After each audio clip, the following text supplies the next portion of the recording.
All right, hey guys, welcome in. Today we are doing Tupac step by step. Tupac Shakur is easily one of my favorite people, musicians, artists, writers, actors, people. He does pretty much everything. So I have a bunch of things in my classroom. one of my favorite books we'll talk about in a little bit to inspire. Okay, for this picture, as we often do, we want to think about something that is recognizable or so a few traits that are recognizable as that person. I'm going to start out probably about the size of my hand or fist in the middle. Start with an oval shape with a little bit of a tilt. A couple lines on the top and the bottom. His hat is a little bit taller and then it kind of goes down.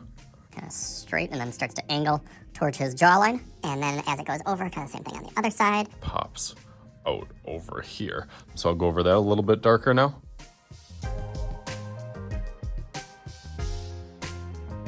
And I'm gonna do his hat, which kind of sketches across over here in this kind of middle part, and then has that arch for his backwards hat. Bandana, usually had something on his head.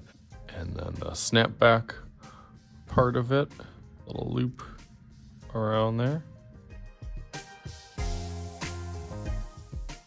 This dips down a little bit more and arching from here and then over to his cheek. That's where the backwards hat kind of comes into play a little bit. And then how I'll usually start setting out the proportion is kind of be thinking of a plus sign. This one, like I said, it's off to the side and tilted over a little bit. So as I do that kind of first line, I know that those kind of eyes, nose, and mouth will set kind of on that proportion of the face. Everything kind of lines up to, so I know that the eyes are pretty kind of squinty, I guess, especially in this picture that we were going off. I picked this specifically just because he was smiling. He has such a charismatic personality. The two sides of Tupac kind of scrunches down a little bit. His eyes kind of going out to the side, almost like that football shape. And then kind of come over to a point. I got a little eyeball on this side. Really, it's kind of forced a little bit over to the right side, just because he's looking kind of out this way. With this one, the middle here, and nose kind of comes to a center part. Those little features sometimes helps everything kind of fits in. Kind of outside arch, parentheses out there. Middle line has a really hard shadow on it, and then always have those like eyelid kind of on top of it. On each one. Also very, very thick eyebrows. So that's, I guess, another kind of little trademark feature with his mustache. Nose ring, of course, over here. Also, all those little trademark features help make it look a little bit more like him the more that you add.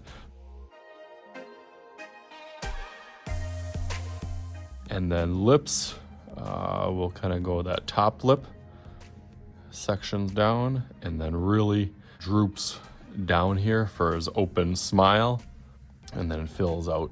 I usually don't do teeth, but I guess I'm a little challenging myself. I wanted to really get that emotion. You can already start to see it.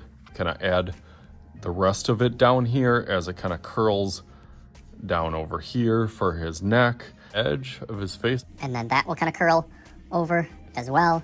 And there's a couple layers of that, and then it finally goes into his shoulders, which really go, I guess, off to the side this way. Here, we'll go kind of the hat. We'll kind of take a couple steps and bumps down as the sweatshirt here, and then it comes to the strings in the front, the edge of the paper.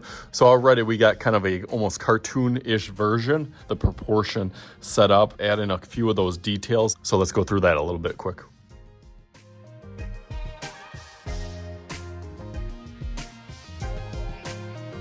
More details, and you can see that it doesn't quite look like Tupac. It does look like a person. It does look like a guy with a backwards hat and a sweatshirt, but it doesn't have that kind of charismatic trademark look that he has. So that's one thing I'm going to kind of play with some of those things, making certain features pop out a little bit more as I get ready to go over it with Sharpie and make almost like my coloring sheet. Keep in mind that I still kind of struggle with some of these things as an artist, and especially on portraits, can really make one person separate from another. So that is my next challenge. So let's go through that real quick.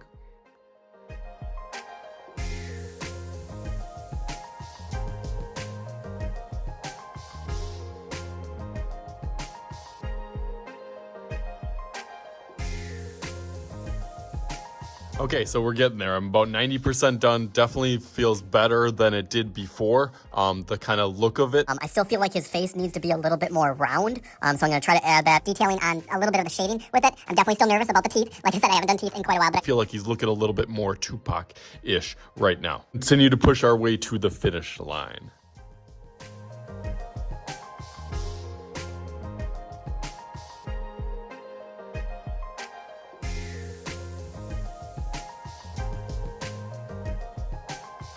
All right, so now I got to a point where I'm definitely a lot happier and a little bit more confident on how it looks, but you know I can't be done yet. Now it is like your coloring shirt where you can do whatever kind of style or design that you want. So let's make a little magic happen. My book that I had before, take and make this Tupac, but a little bit better. So 1, 2, all right, ready? Burn. All right, so there it is. I thought it turned out really, really good. This was a challenge without a question. Probably one of the hardest pictures that I've done in quite a while, especially portraits. Portraits, I kind of go back and forth on. I love doing portraits, but they can be frustrating. Went through, as I usually do, I used a whole bunch of different tools and supplies. Crayons, colored pencils, markers, thin, regular size, little tones in his skin, sweatshirt, and the background as it kind of filled out the whole composition with his little logo name up on the corner. So hopefully you guys had some fun with this and learned something about Tupac. And so as always, I am Mr. Shooty. This is Mr. Shooty's Art Channel. We'll talk to you guys later.